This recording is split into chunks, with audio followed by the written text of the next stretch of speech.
A lot of work. 243 single shot.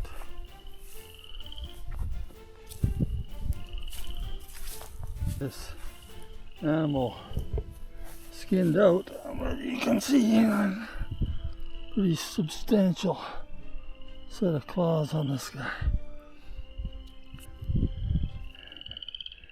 We're getting there. We had to tie the rope onto him and pull him out of the bush to get him here on some drier ground. They got some pretty good teeth on them, these guys.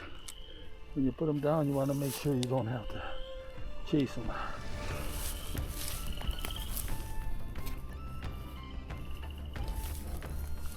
After my wife took down this large grizzly, one of the things that came to my mind was the story of Bella Twin. She was a lady who took down a world record grizzly back in 1953.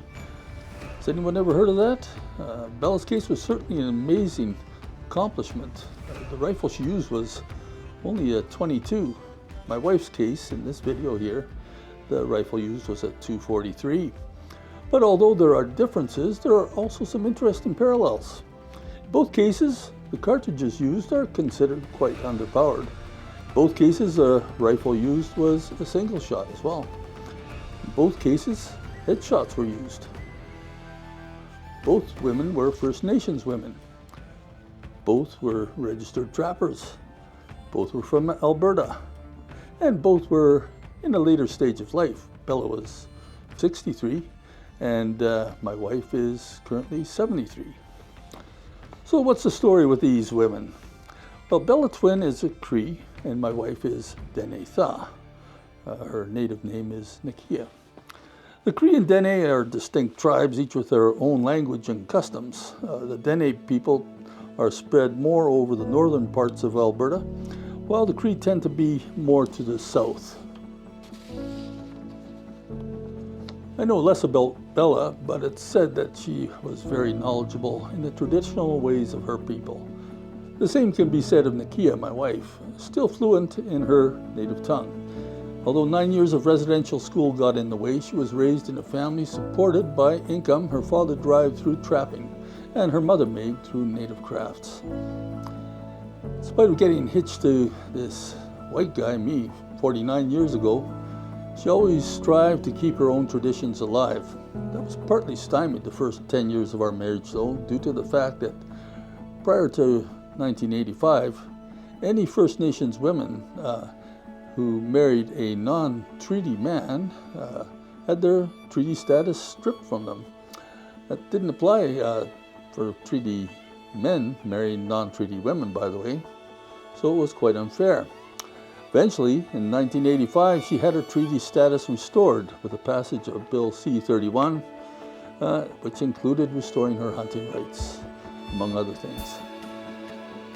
Years of residential school and having her treaty status revoked didn't defeat her, though. She kept her dignity as a proud Dene woman, and I wouldn't have it any other way. What a great life partner she's been, the two of us having so many interests in common, which definitely includes hunting. Our children were literally raised on food from the field, mainly moose. Among other things, Nakia began a sideline career of making native crafts like her mother taught her, things like moccasins, mucklucks, and moss bags, to her Nakia's Native Crafts Facebook page. The furs used for those crafts are supported by her own trap line in northern Alberta, so she also has that link retained. She even tans her own moose hides in the traditional way.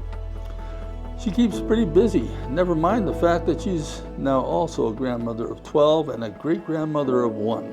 It's a real blessing that at the age of 73, she can still get out and be active as a hunter, which is what we see here, resulting in this grizzly, which she will make very good use of. Well, most of the work is done. The bear is skinned. Now we can make some coffee.